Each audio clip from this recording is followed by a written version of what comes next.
Victory House. Unauthorized entry to this site is forbidden. No victory today, I think.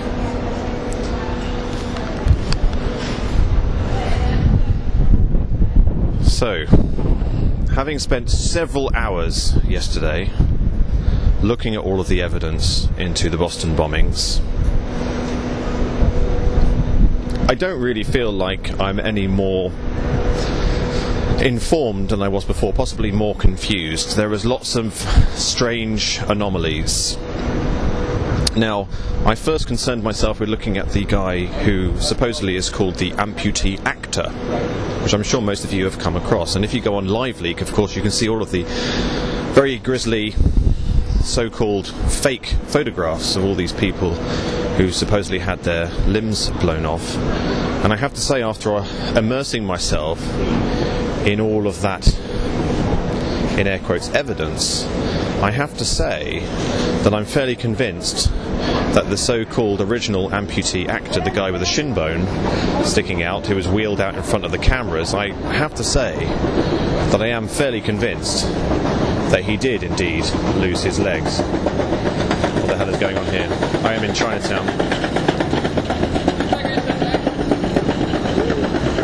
Probably a bad place to make a video, to be honest. I am fairly convinced that he did lose his legs. Of course, you can see many photographs of him beforehand. He certainly, this guy Bauman, is it?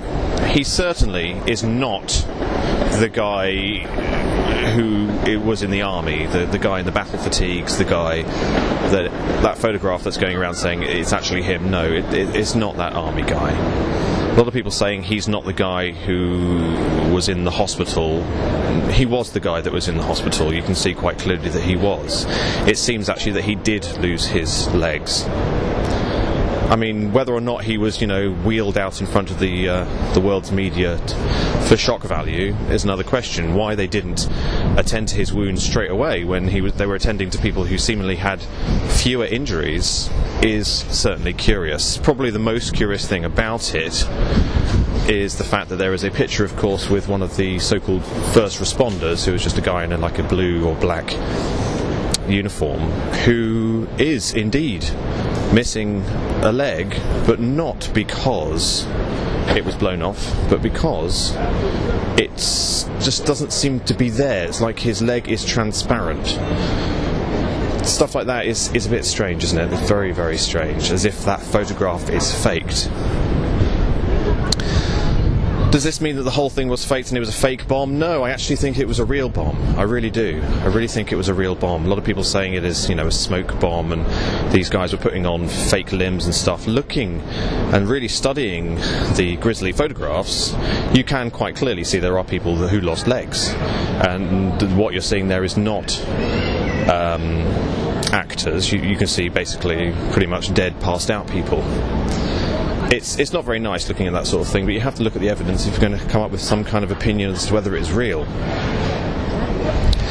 Now, I don't know if some of you watched Press for Truth. Press for Truth, that guy, somebody Dix, or whatever his name is, he says that he interviewed the aunt of these guys, and she said that this footage of a naked man being led to the police car and put in the back of the police car, she says that is definitely her nephew. And to be honest, when you look at the footage of this guy being led into a police car, you've got to say it really does look like that guy, which doesn't really make much sense based on the fact that a short while later he was shot dead. It also doesn't make sense at all why the younger guy who was hiding in the boat, there's a photograph of him climbing out of the boat, seemingly with no blood on him, and then a short while later he seems to have either shot himself or has been shot in the face or neck, and he now really can't communicate. That really doesn't make much sense. It does seem as if these guys were being shut up. They were being captured, and then they were being quietened down. One of them completely killed, one of them not killed, but suffered a horrendous injury to his face and neck. I read through the transcription of this guy's court case, which he supposedly began from his hospital bed, and